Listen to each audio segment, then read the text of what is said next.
اللہ کریم نے ارشاد فرمایا کہ فَكُلَّمَا جَاءَكُمْ رَسُولٌ بِمَا لَا تَهْوَىٰ، فرمایا تو کیا جب تمہارے پاس کوئی رسول وہ چیز لے کے آ جاتے ہیں جو تمہارے نفس کی خواہش نہیں،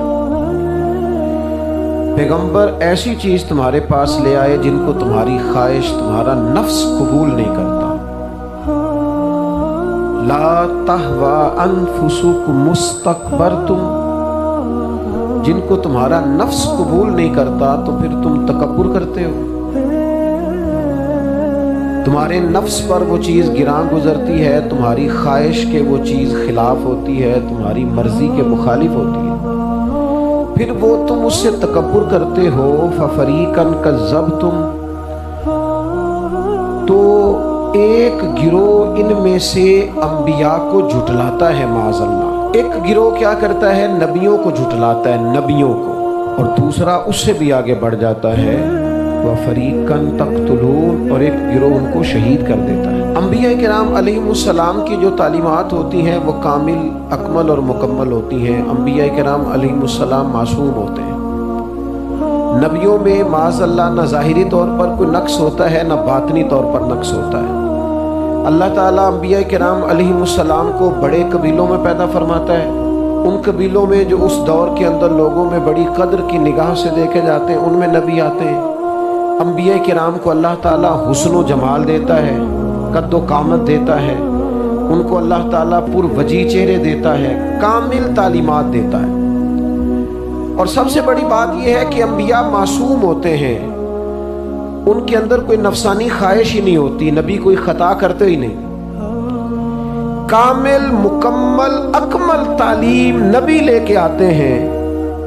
لیکن اللہ کا قرآن کہتا ہے کہ جب وہ چیزیں تمہاری نفس کی خواہش کے خلاف ہوتی ہیں، چیزیں بالکل مکمل ہیں، کامل ہیں، اکمل ہیں، نبی معصوم ہیں، عام آدمی اگر کوئی بات کرتا ہے تو اس کی بات میں نقص رہ جاتا ہے، کمزوری رہ جاتی ہے، کسی دانشور سے، کسی شاعر سے، کسی ادیب سے، کسی آپ جس نے اپنی دانش بینش کے حساب سے کوئی بات کی ہے، آپ اگر اس سے کوئی تربیت لیتے ہیں تو اس کی بات میں کمزوری رہ جائے گی، عام آدمی ہے۔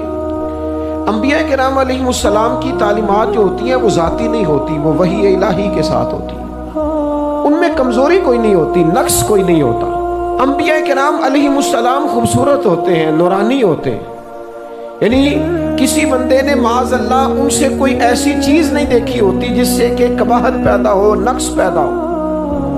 انسان دور ہٹے، انہیں اللہ تعالیٰ ظاہری، باطنی، مانوی حسن دے کے دنیا میں بھیجتا ہے، کیوں نہیں لوگ مانتے؟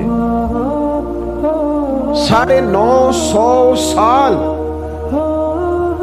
حضرت نوح علیہ السلام نے تبلیغ فرمائی، اور میرے بھائی 1.5 دن میں بندہ تھک جاتا ہے، اکتا جاتا ہے، ہف جاتا ہے، عام آدمی کی بات کر رہا ہوں۔ 950 سال تبلیغ کی، اور تبلیغ کرنے والا بندہ کامل ہے، مکمل ہے، اکمل ہے، دردمند ہے، سونا ہے، نہیں ماننے لوگ، کیوں؟